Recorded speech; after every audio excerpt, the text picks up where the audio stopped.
Hey guys, happy Friday.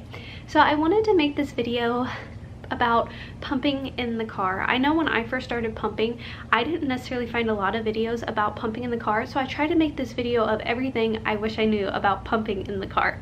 For those of you who don't know my story, I'll do something super quick. I breastfed my son for the first month and I was having such pain with breastfeeding him. I found out about exclusively pumping and I kind of just taught myself along the way with the help of many great YouTube videos to pumping for 11 months after that. My son will be 1 on Friday the 19th, June 19th, and he's currently drinking the frozen breast milk that I also stored up for him. I was able to exclusively pump and store breast milk in a freezer, and yeah, it was a process. So I'm trying to share with you guys everything I've learned about exclusively pumping. So I made a whole bunch of notes here in my notebook that I'm gonna try to read this off for you. So I probably pumped 4 to 5 times in the car the whole time exclusively pumping, and all of these were 4-hour trips. My parents live 4 hours away from where my husband and I did, so this was always while going down to see them. I think my first time I exclusively pumped in the car, Milo was probably sometime in August, so maybe 2 or 3 months. So I originally started pumping 6 times a day. Thankfully, with how I set up my pump schedule, which I'll try to leave all my pumping videos I've made so far down below, but thankfully I only had pump once in the car on a 4-hour trip, and sometimes I would then have to pump as soon as we got back to the house of where we were going. But anyways, that's one of my first rules I would make. Schedule your car ride where you will only have to pump once, and maybe you want to pump as soon as you get in the car, or maybe you want to pump when you're almost there or in the middle, but schedule your trip along that. I noticed what seemed to work best, and I noticed what seemed to work best, and also you might want to consider, is nap time. It was so much easier pumping while Milo was asleep than trying to pump and entertain him. Now, I did pump in the back seat and the front seat as well. Oftentimes Milo, with that length of trip, I would rather just sit in the back so I didn't have to constantly move. So it doesn't really matter if you're pumping in the front or the back. So one of my first tips for pumping in the car is to have one of these. And this one is super I think my sister got this for me at Target, and you just put it over, and because it is so wide and big, it's very easy to do your pump parts and everything you need to do under here, and you're covered.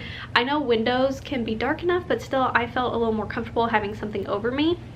Also work with the person driving. My husband would try to kind of tell me when traffic was in the perfect condition. I had to pull my top up really high to get everything hooked up. So he would tell me if a car is about to pass, if we were in the clear, like nobody was going to pass. He'd often get all the way over in the slower lane. So one huge thing is pumping in the car is a team effort, and I'll explain more of that as we go on. Another thing I recommend is putting your pump parts in a big bag. This is just a huge bag that I had, and oftentimes I would separate the parts.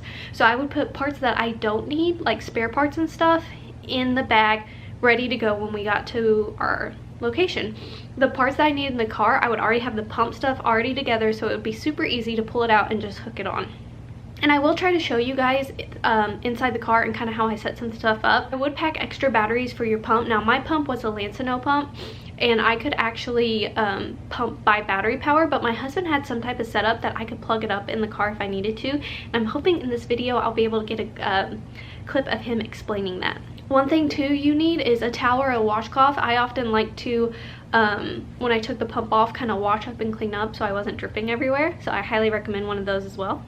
One thing too, always double check this for your pump. Even maybe write down everything you need. I know one time I had to actually pump in the car coming back from a play. My husband and I went and saw the Hamilton play when I was in Indiana, and I had to pump as soon as we were leaving.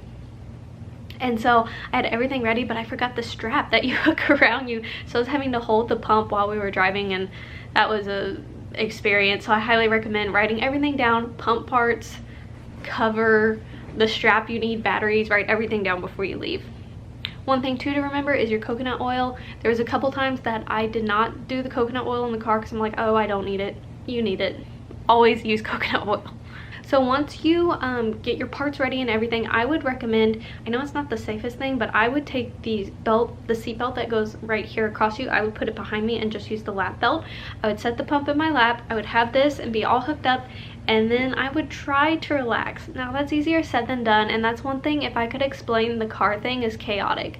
It's going to be chaotic. It's not going to go well. There's going to be bumps on the road, or he's going to have to slam on the brakes, and you just have to try to relax and do the best you can.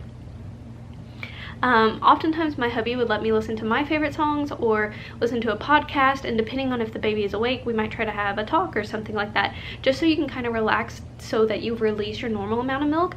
And even if you don't release your normal amount of milk, that's okay. I know one time I was getting too stressed and it was getting too chaotic to continue to pump, and I looked down and I saw I had pretty close to the normal amount that I pump at this time, so I just stopped. And that's okay. It's something you don't need to do all the time, because one thing about pumping, consistency is key, like keeping the same schedule with time and everything.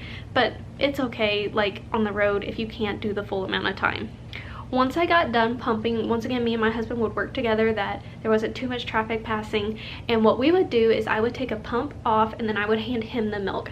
And that's something I recommend, is have your cup holders already ready to put the milk in, because that helps a lot, because you don't want to spill that precious milk. So I would hand one to my hubby and he would put one up front, and oftentimes I would set the other one in the cup holder beside me.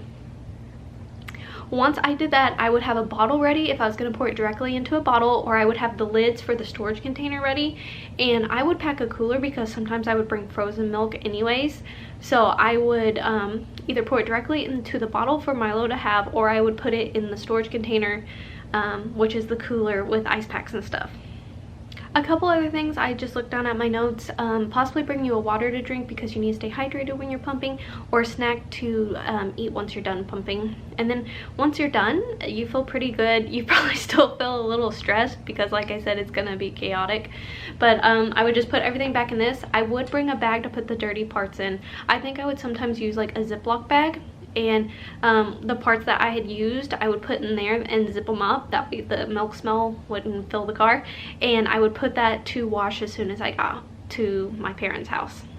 So I hope these tips are helpful. This is everything I could think of. Now I'm going to show you the car setup and how we set up in our car. We do have an SUV, and hopefully my husband can explain the parts you might need if you don't have the opportunity to use a battery pump, and he can show you how he made it where I could plug up if I needed to. One thing too you have to remember with a battery pump is you might not be getting the same amount of suction as you do when you're plugged in with in your house. So don't be shocked if you don't pump the normal amount, because you don't have as much suction power in battery. So let's go check out my car.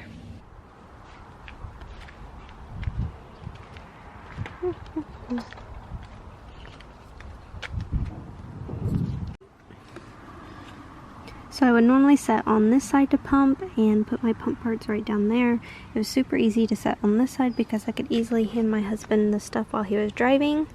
My son, when we traveled, did have a different car seat, so it might be a little harder with this one than what I had.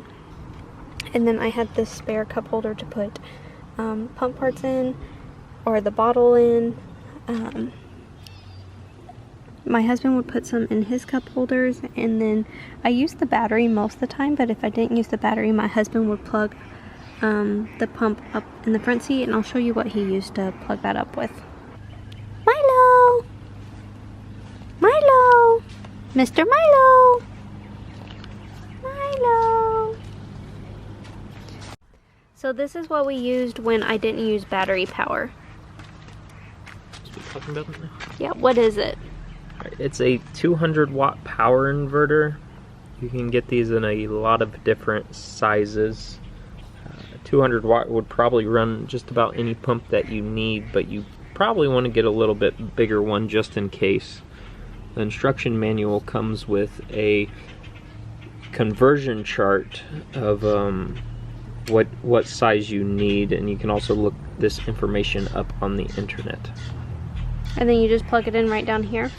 Yes, you just plug it in here. This one's got 2 ports. You can charge your computer with it and probably run the pump, but I probably just run the pump with it. This also has a USB to charge your cell phone and a on and off button. And you just use the cigarette lighter type of thing here? Yes, you just plug this into the cigarette lighter. Do you have to have one of these to do it? Could you use another type of import at all thing? No. Okay. Anything else important? No, that's all. How much is this? I think this one was around $20 or $30. All right.